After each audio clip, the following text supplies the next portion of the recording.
संयुक्त रूप से आयोजित इस गणित के सदन में आप बैठे हुए क्लास 6 और क्लास 7 के विद्यार्थी, आप इस गणित के सदन को जोरदार तालियों से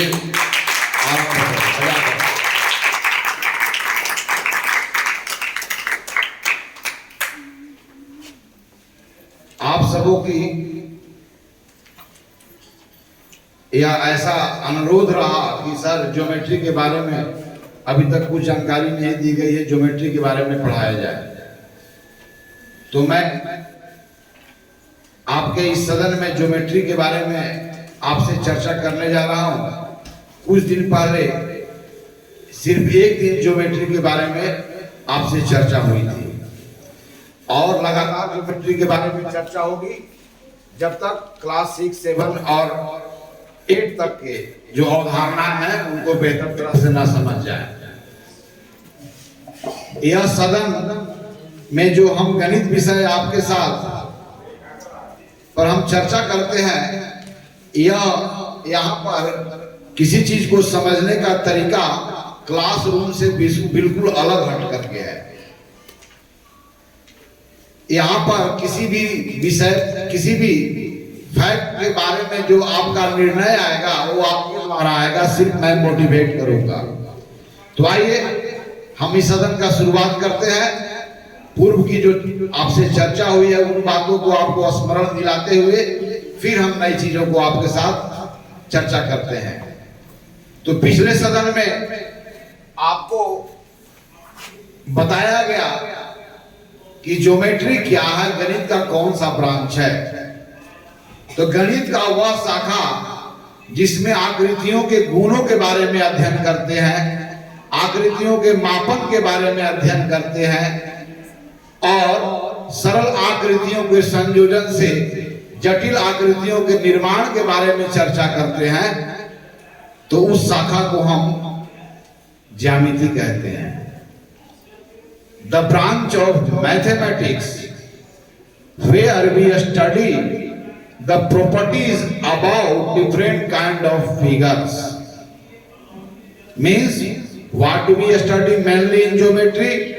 We study mainly in geometry the properties about the different kind of figure we see around us. तो आपको मैं यह बताया कि द ज्योमेट्री का वास्तविक जो शाब्दिक अर्थ है यह है, ज्या मने पृथ्वी, मिति मने मापन, पृथ्वी का मापन करना अर्थात भूमि का मापन करना। लेकिन ज्योमेट्री का जो वर्तमान डिफिनेशन है जिसमें सभी तरह की आकृतियों के गुणों का अध्ययन करना और नई से नई जटिल आकृतियों का निर्माण करना जिनका अभी अस्तित्व हमारे सामने नहीं है, तो इसके दायरा बहुत ही बड़े हो जाते हैं। लेकिन the word meaning of geometry tells us in what context the branch of mathematics has been developed, why we need to develop the branch of mathematics like geometry and in what context. तो किस संदर्भ में गणित के इस शाखा का प्रादुर्भाव हुआ, पिछले सदन में आपके साथ हमने चर्चा किया। जब मनुष्य घुमंतु जीवन को त्याग कर खेती की जानकारी के बाद अस्थायी जीवन को प्राप्त किया, तो उन्होंने नदियों किनारे बसना शुरू किया, क्योंकि खेती के लिए सभी अनिवार्य शर्त नदी के किनारे स्वाभाविक रूप से उपलब्ध थे। जैसे उर्वर भूमि को होना, जल की उपलब्धता या आसानी से नदियों किनारे उपलब्ध है। इस कारण मनुष्य की जितनी भी सभ्यताएं का विकास हुआ वो किसी न किसी नदी घाटी के किनारे हुआ। इसलिए प्राचीन सभी सभ्यताओं का नामांकन नदी घाटी के नाम पर ही है। लेकिन जब मनुष्य निवास किया, एक स्थान पर सोसाइटी का निर्माण हुआ, कल्चर का डेवलपमेंट हुआ, तब वहां पर हमारी आवश्यकताएं बाढ़ के कारण हमारी भूमि की सीमाएं हर वर्ष जो बढ़ जाती थी, उस भूमि का मात्रा का निर्धारण करना प्राथमिक समस्या था। लेकिन बाद में अनेक प्रकार के भवनों का निर्माण, अनेक प्रकार के आकृतियों का निर्माण, इस तरह से हमारा जीवन में जैसे जैसे अलंकार बढ़ता गया तो हमारा जो है संदर्भ भी बढ़ता गया, तो हमारा ज्यामिति का जो उपयोग है वो भी विभिन्न क्षेत्रों में होने लगा। इस कारण ज्यामिति की उपयोगिता को देख करके हम ज्यामिति को इस रूप में डिफाइन करते हैं कि गणित की वह शाखा जिसमें हमें आकृतियों के गुणों का अध्ययन करने का मौका मिलता है, आकृतियों के मापन करने का मौका मिलता है, और साथ ही साथ सरल आकृतियों को संयोजन कर नई नई जटिल आकृति प्राप्त करने का भी मौका मिलता है।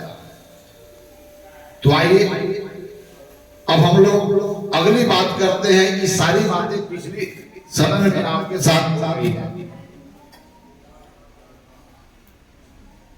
तो क्या ज्योमेट्री जो वर्ड है, the word geometry is derived from Greek language. तो क्या ज्योमेट्री का विकास ग्रीक में ही हुआ? नहीं, ज्योमेट्री के बारे में अध्ययन हमारे भारतीय सभ्यताओं को भी बहुत जबरदस्त रहा है।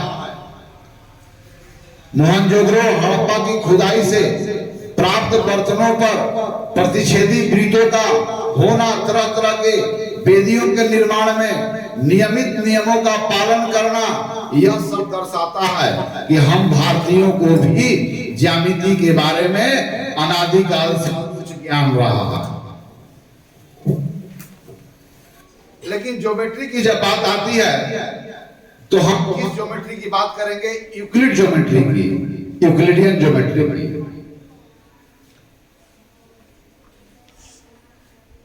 तो यूक्लिडियन ज्योमेट्री की जब हम बात करेंगे तो इसमें जितने भी आकृतियां हैं वह सरल आकृतियां, मतलब रेखाओं को मिलकर के बने होते हैं। तो यूक्लिडियन ज्योमेट्री की हम बात क्यों कर दिए? और जब ज्यामिति की बात आती है तो यूक्लिडियन ज्योमेट्री से ही क्यों शुरुआत होती है, थोड़ी सी इसके बारे में इन्हें चर्चा कर देता हूं। यह बात बिल्कुल सत्य है कि हमारी सिंधु घाटी सभ्यता के खुदाई से यह पता चला है, और पुराने हमारे जितने भी ग्रंथ हैं तो इससे पता चला है कि हम भारतीयों को भी अपने स्पेस के बारे में जबरदस्त ज्ञान रहा है। आकृतियों के बारे में बहुत ही जबरदस्त ज्ञान रहा है। लेकिन उनका ज्ञान में यह पता नहीं चलता है कि ज्यामिति का अध्ययन हम कहां से करें, जिससे कि अगली बात अगर हमें पता भी नहीं हो तो उन प्रथम जानकारी के एनालाइज करने पर, सिंथेसाइज करने पर हमें नए नए आकृतियां प्राप्त हो जाए।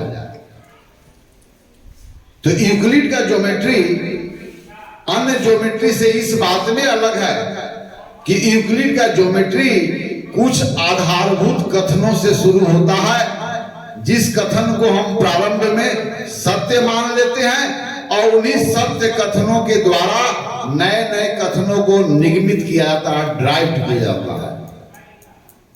तो आइए, इतना डेप्थ में जाने की आवश्यकता नहीं है, हम अपने दायरे में रहे।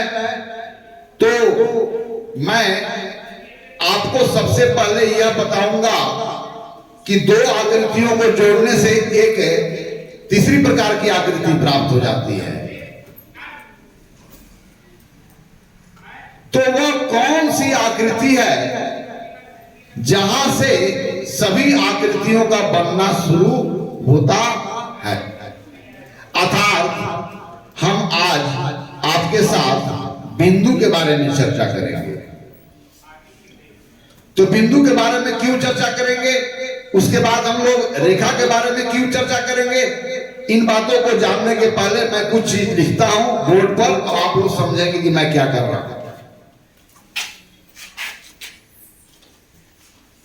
क्या ये अलग फिगर है? एक फिगर है कि नहीं है? ये भी एक फिगर है कि नहीं है? ये भी एक फिगर है। अब तीनों फिगर को हम एक साथ कंबाइन करते हैं।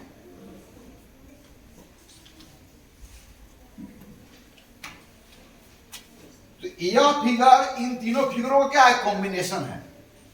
क्या? चलो, यह फिगर है कि नहीं है? यह फिगर है कि नहीं है? इसमें दूसरा फिगर जोड़ दिए, इसमें तीसरा फिगर जोड़ दिए, तो क्या एक अलग प्रकार के फिगर बन जाता है कि नहीं है? तो जिस प्रकार हमारा भवन एक एक ईंटों से मिलकर के बना हुआ है, अर्थात ईंट इसके बिल्डिंग ब्लॉक है,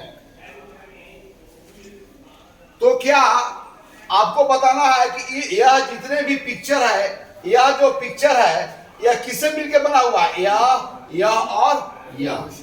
तो यह और यह इस पूरे पिक्चर का क्या कहलाएंगे? Building block. ओके? अब चलिए देखिए, एक पॉइंट है, एक देखिए,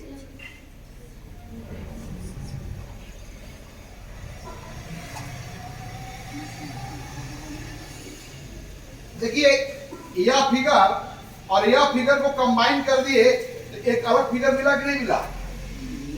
तो कहेंगे कि यह फिगर इन दो मूल फिगरों से मिलकर के बना हुआ। ओके?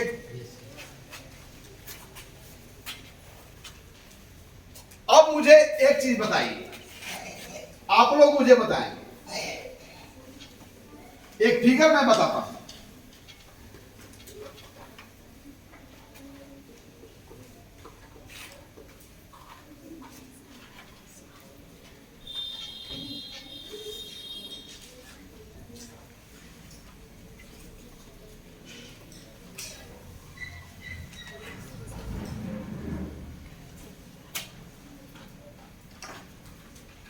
चलिए, अब मुझे बताइए कि यह फिगर जो पूरा फिगर है किन छोटे छोटे और सरल फिगरों से मिलकर बना है?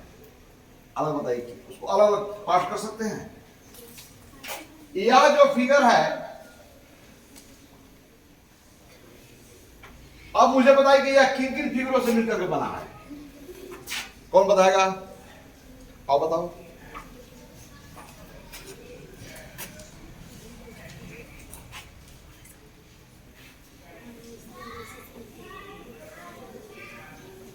Very fine. तो इन दो फिगरों के कॉम्बिनेशन से एक नया फिगर बना। अब चलिए इसी आइडिया को हम आगे चलते हैं। यह एक फिगर है ना? फिगर है कि नहीं? फिगर है। चलिए, यह फिगर किससे मिलकर के बना हुआ है? कौन को बताएगा? दिखाओ, आओ बताओ। चलो,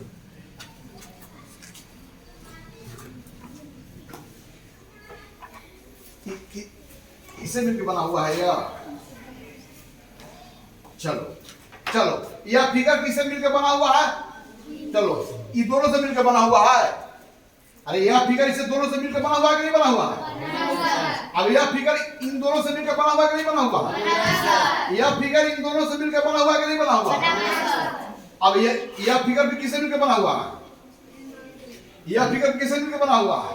यह फिगर किससे मिलकर बना हुआ है? यह फिगर इससे किससे मिलकर हुआ है? यह फिगर किससे मिलकर बना हुआ है? यह फिगर किससे? यह फिगर किससे? यह फिगर किससे? यह फिगर, यह फिगर, यह फिगर, अभी भी है ना? यह भी फिगर, यह भी फिगर, यह भी फिगर। अब बताओ कि यह भी तो बना हुआ है। तो यह फिगर किससे मिलकर बना हुआ है? जिससे भी मिलकर के बना हुआ होगा, उसकी लंबाई क्या होगी? बहुत ही कम होगी। चौड़ाई भी क्या होगी?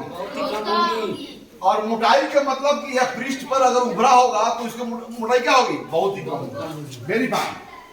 अब मुझे बताइए यह फिगर किससे किससे मिलकर बना हुआ है?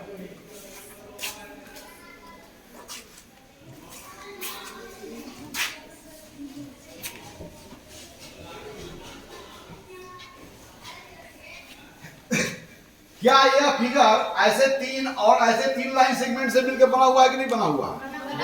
लेकिन यह फिगर किससे मिलकर बना हुआ है? यह फिगर किससे मिलकर बना हुआ है? अब इसी तरह से इस फिगर को हम तोड़ते जाएंगे तो एक जीन से मिलकर के बना हुआ होगा, वह फिगर के पास क्या देख रहे हैं, उसमें लंबाई क्या होगी? बहुत ही कम होगी। चौड़ाई भी क्या होगी? और ऊंचाई भी क्या होगी?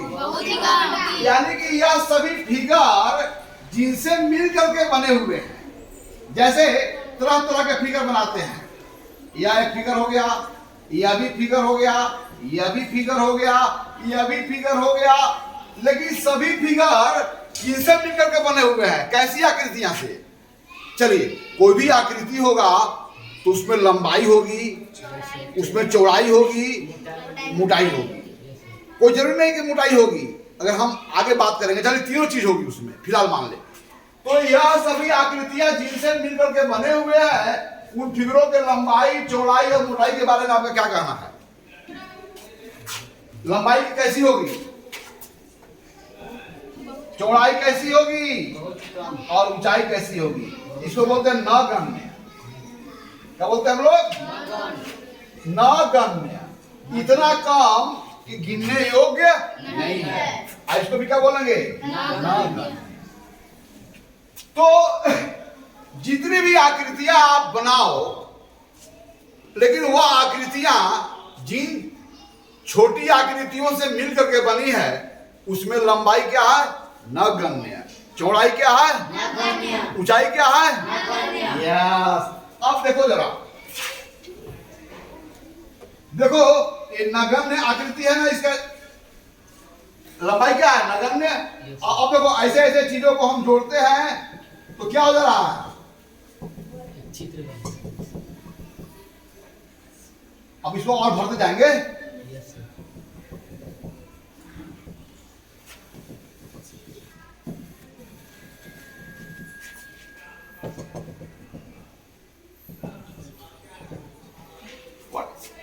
तो यह सभी आकृतियां को हम नगण्य आकृति वाले चीजों को जब हम जोड़ रहे हैं, एक दूसरे से अरेंज कर रहे हैं, तो एक ऐसी आकृति बन जा रही है जो बिल्कुल हमारे अट्रैक्ट भी कर रहा है, हमें अच्छा भी लग रहा है, या हम ऐसा चीजों को देखते हैं। जैसे इस भवन को मैं अगर तोड़ते जाऊं तो अंतिम में कैसा भवन मिलेगा? इसका भवन का जो पार्ट होगा बहुत ही छोटा हो जाएगा, बहुत ही लंबाई में कम हो जाएगी।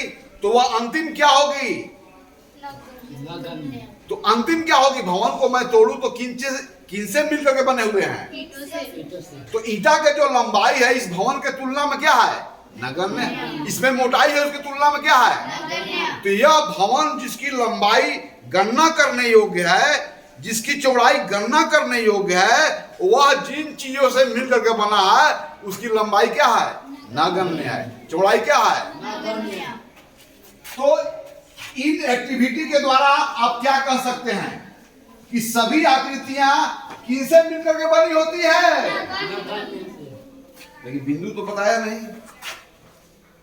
अभी यह बता रहे हैं कि सभी आकृतियां जिनसे मिलकर के बनी है, उनमें लंबाई नगण्य है, चौड़ाई नगण्य है, मोटाई क्या है? नगण्य है। तो ऐसे आकृति को हम लोग क्या कहते हैं? बिंदु। क्या कहते हैं हम लोग? बिंदु। क्या कहते हैं? बिंदु। तो सभी आकृतियां किससे मिलकर के बनी होती है? जिस प्रकार सभी भवन एक ही प्रकार के ईंटों से मिलकर के बनी होती है, उसी प्रकार सभी आकृतियां एक ही प्रकार की आकृतियों से मिलकर के बनी होती है। लेकिन दो भवन में एक ही प्रकार के ईंटा से बनने के बावजूद भी दो भवनों की आकृतियां में परिवर्तन क्यों है? साइज में परिवर्तन क्यों है? क्योंकि एक ईंटा के साथ दूसरा ईंटा जो जुड़ने की व्यवस्था है, इसमें बदलाव के कारण भवनों की आकृतियां और साइज में क्या हो जा रही है? बदलाव। इन द सेम वे एक ही बिंदु एक दूसरे से जुड़े हुए हैं। कोई भी आकृति दूसरी आकृति से, जैसे यह आकृति ये चल नहीं रहा है, जैसे यह आकृति देखो आंख का बनाया हमने, यह आकृति एम अक्षर का है, यह आकृति जो भी हो जो भी फिगर मान ले, राइट। तो यह सभी आकृतियां क्या एक जैसी है? क्या सबका आकार एक जैसा है? सबका विस्तार एक जैसा है? लेकिन यह जिनसे मिल करके बनी है वह सब क्या है? एक जैसे। जैसे दो भवन का आकार और विस्तार अलग है पहले, बट दोनों भवन जिन चीजों से मिलकर के बने हुए हैं वह क्या है? एक जैसे हैं। क्या है? तो दो भवनों की आकृतियां में बदलाव क्यों हो गई जबकि एक जैसे ही चीज से मिलकर बने हुए थे? चूंकि एक दूसरे के साथ जिन एक एक चीजों को जोड़ने से वह मकान बना है, वह एक एक को जुड़ने की व्यवस्था जो था वह क्या था? भिन्न था। अर्थात ईंटों के बीच में अरेंजमेंट डिफरेंट हो गया, इस कारण बिल्डिंग का शेप और साइज भी क्या हो गया? इन द सेम वे सभी आकृतियां क्यों बदल गई? यह जिनसे मिलकर के बनी है वह तो एक जैसे है, लेकिन एक जैसे चीजों से मिलकर के बनी होने के बावजूद भी इन आकृतियों में बदलाव क्यों है? क्योंकि हर एक वह छोटी आकृतियां एक दूसरे के साथ जो जुड़ने का तरीका है वह क्या है? भिन्न है। ओके, तो आप समझ गए? तो पहला क्वेश्चन, सभी आकृतियां किससे मिलकर के बनी हुई है? बिंदुओं से। वह आकृति जिसका लंबाई नगण्य हो, चौड़ाई नगण्य हो, मोटाई नगण्य हो, उसे क्या कहेंगे? बिंदु। और सभी आकृतियां किससे मिलकर बनी हुई है? बिंदु से। यानी सभी आकृतियों का निर्मित इकाई कौन है? बिंदु। जिस प्रकार भवन का निर्मित इकाई कौन है? ईंट। इतना तो समझ गए। लेकिन दो आकृतियां जब एक ही प्रकार के बिंदुओं से मिलकर के बनी हुई हैं या एक ही प्रकार के निर्मित इकाइयों से मिलकर के बनी हुई है, लेकिन दोनों की शेप और साइज में भिन्नता क्यों है? क्योंकि एक दूसरे के साथ जो जुड़ने का तरीका है उसमें भिन्नता है, इस कारण आकृतियों में भी भिन्नता है। अब चलिए दूसरा चीज मैं बोल रहा हूं, जब देखेंगे ध्यान से देखेंगे।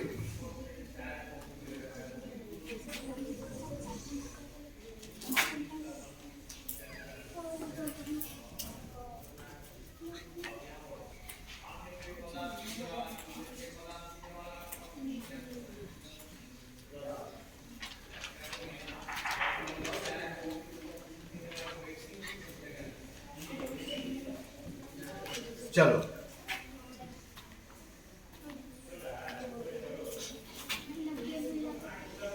ये चारों फिगर का नाम याद कर लिया? कहां कहां देख लो, देख लिया? कहां कहां देख लिया ना? ये क्या है? पान का पत्ता है, ये कोई बॉय है, यह पेड़ है, और यह जो है चक्का है। क्या है? याद कर लिया? अब चलो देख रहे हो ना? चलिए मैं मिटा दिया इसको। चलिए अब मैं आपसे क्वेश्चन करता हूं, मुझे बताइए कि पान के पत्ता कहां था? आइए बताइए, आओ। बोर्ड पर पान के पत्ता कहां था? पान के पत्ता बनाना नहीं है, पान का पत्ता कहां था? हाँ, क्या बात है, क्या बात है, बहुत नाइस, बहुत नाइस। पान का पत्ता यहां था। अब मुझे बताओ कि इस बोर्ड पर आदमी कहां था? कौन बताएगा? आओ बताओ।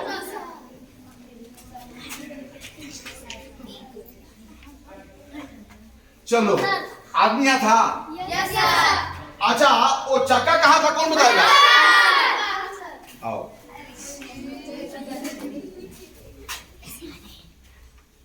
वेरी फाइन, चक्का यहां पर था और एक और बचा हुआ था। क्या था? पेड़ कहां था? इस बोर्ड पर पत्ता यहां था। इसको बताने के लिए आपने क्या लगाया? यानी कोई आकृति बनाया। और कैसा आकृति बनाया? जिसमें लंबाई नगण्य हो, चौड़ाई नगण्य हो, ऊंचाई नगण्य हो। यहाँ पर क्या था? आदमी तो बहुत बड़ा था, लेकिन आदमी कहाँ था बोर्ड पर? इस बात को बताने के लिए आप बिना बताए क्या किए? एक दाग लगाया। और कैसा दाग? सूक्ष्म दाग। एक निशान लगाया। कैसा निशान? सूक्ष्म निशान। ओके, अब पेड़ कहाँ था बता दिया? तो आप बता दो। पेड़ तो बहुत बड़ा था, पत्ता भी बहुत बड़ा था, लेकिन यह चीज कहाँ था, इस बात को जब भी आपसे पूछ रहे हैं तो आप क्या कर रहे हो? डॉट लगा रहे हो, सूक्ष्म निशान लगा रहे हो। आओ, कहाँ था? देखो कहाँ था? यस। अब आपसे मैं पूछता हूं जी, पान का पत्ता का बहुत बड़ा विस्तार था, अलग आकार था और उसमें विस्तार था, फैलाव था। आदमी में भी आकार था और उसका विस्तार था।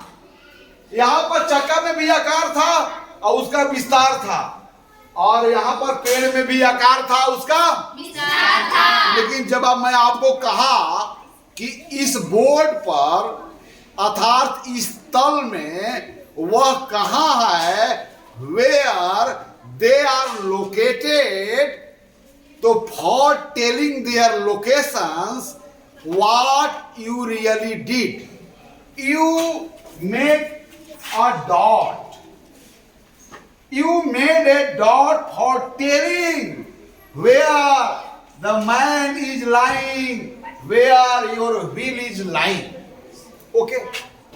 तो जबकि व्हील और ये बहुत उसका विस्तार था, बहुत बड़ा आकार था, लेकिन चाहे विस्तार कुछ भी हो, आकार कुछ भी हो, जब उसकी स्थिति पूछी जा रही है, उसका लोकेशन पूछा जा रहा है, तो उसके लिए आप हमेशा क्या कर रहे हो? यू क्या करते हो? Always make a dot. Dot, what is dot? The figure which has negligible length, negligible width and negligible height. Such kind of figure is said to be points. So points का उपयोग किया है। अब यहां पर हमने पॉइंट का use किया, तो पॉइंट का यूज किस बातों में हमने किया? वस्तुओं के स्थिति को निर्धारण करने के लिए हम बिंदुओं का उपयोग करते हैं। इस उदाहरण के द्वारा बिंदु की क्या उपयोगिता है? बिंदु की क्या उपयोगिता है बोलो? बिंदु वस्तुओं को तल में उनके स्थिति को, पोजीशन को क्या करते हैं? बताते हैं। राइट? यानी किसी वस्तु के पोजीशन को बताना हो तो आप कौन सी आकृति को ड्रॉ करते हो? बिंदु। ओके, तो बिंदु का किस रूप में यूज करते हैं? Points are use to tell the location of any object in any plane. Okay, किसी तल में स्थित वस्तुओं का स्थिति को बताने के लिए बिंदु का उपयोग किया जाता है। किसी तल में स्थित वस्तुओं के स्थिति को बताने के लिए हम कौन सी आकृति का प्रयोग करते हैं? बिंदु। चलिए, तो यहां पर बिंदु का उपयोगिता के बारे में समझा। चलिए, अंत में हम लोग सब समरी लिखेंगे अभी। अब तीसरा एग्जांपल, चलो, यह तुम्हारा दोस्त है। क्या है तुम्हारा दोस्त? तुम्हारा होगा ना कोई? अब यह तुम्हारा दोस्त है, इसको तुम विदा करने गया, सी ऑफ करना, स्टेशन छोड़ने गया। अब मान लो कि यह दोस्त तुमसे दूर होता गया, तो अंत में दोस्त तुम्हारा कैसा दिखेगा? कैसा दिखेगा? चलो आओ इधर बताओ।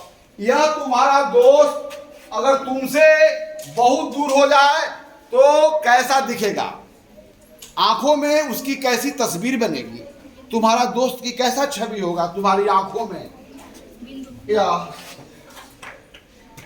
यानी कि तुम्हारा दोस्त जब तुम्हारी आंखों से दूर हो तो उसका स्थिति क्या है? बिंदु। है ना? माने ऐसा दिखेगा, माने इसकी लंबाई लगेगी कि सिमट गई, चौड़ाई भी क्या हो गई, सिमट गई, मोटाई सिमट गई। चलिए तुम्हारा दोस्त, अब मैं कह रहा हूं, देखो अगर कोई किसी का पतंग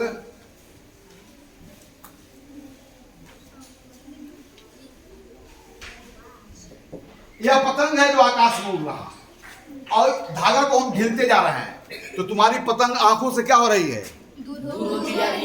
एक समय जब बहुत दूर हो जाएगी तब कैसा दिखेगी, कैसा दिखाओ, तुम बता दो कैसा दिखेगी, वो कैसा दिखेगा, how does it will look like when kite is very very far from you. Yes, चलो अब मुझे बताओ, देखो जरा, यह तो हो गए। चलिए अब कल्पना करते, एक चिड़िया है,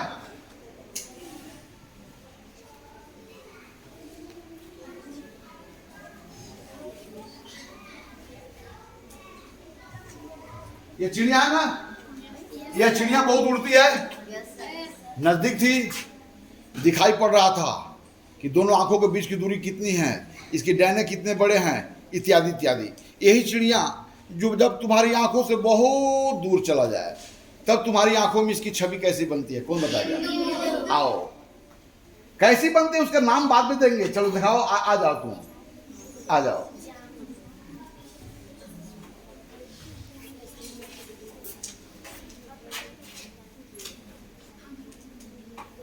यस, तो अब चलो, तुम्हारी आंख के सामने इस फिगर को रखा, तुम्हारी आंख के सामने इस फिगर को रखा, तुम्हारी आंख के सामने इस फिगर को रखा, तुम्हारी आंख के सामने इस फिगर को रखा।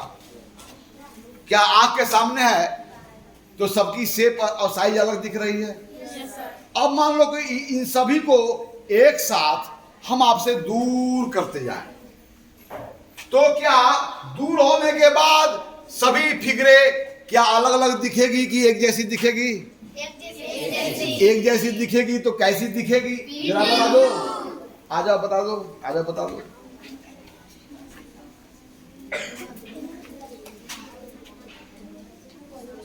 Very fine.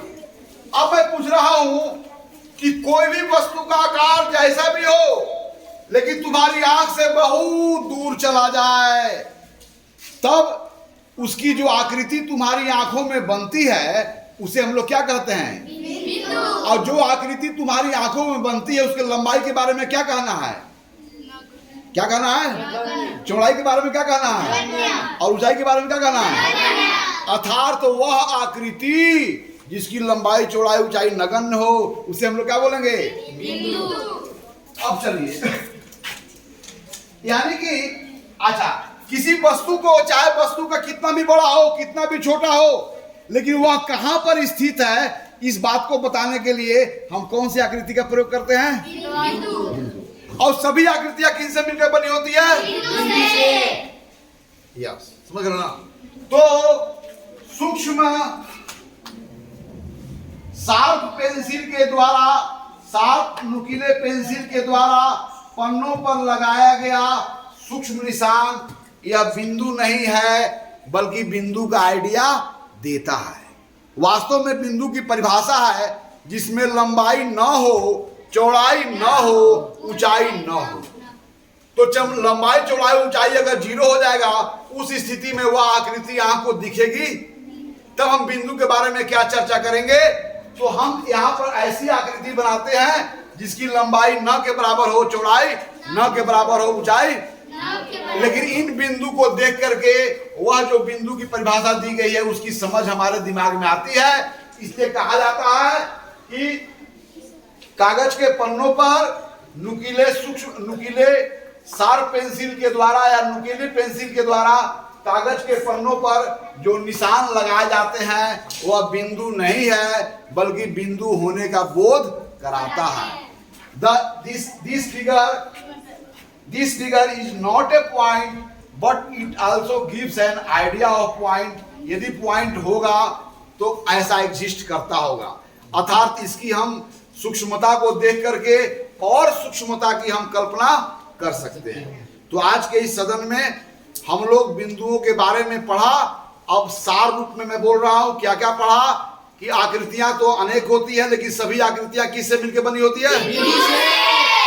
यानी सभी आकृतियों का निर्मित इकाई क्या होती है?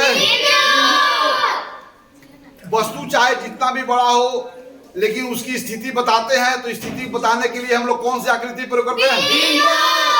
लेकिन सभी आकृतियां बिंदुओं से मिलकर के बनी होती है। तो आकृतियां में भिन्नता क्यों होती है? क्योंकि बिंदुओं को जो जुड़ने का तरीका है उसमें भिन्नता होने के कारण आकृतियों में भिन्नता आ जाती है। आज इन्हीं बातों के साथ आज की सदन समाप्त होती है। नेक्स्ट लगातार हम इस पर चर्चा करेंगे।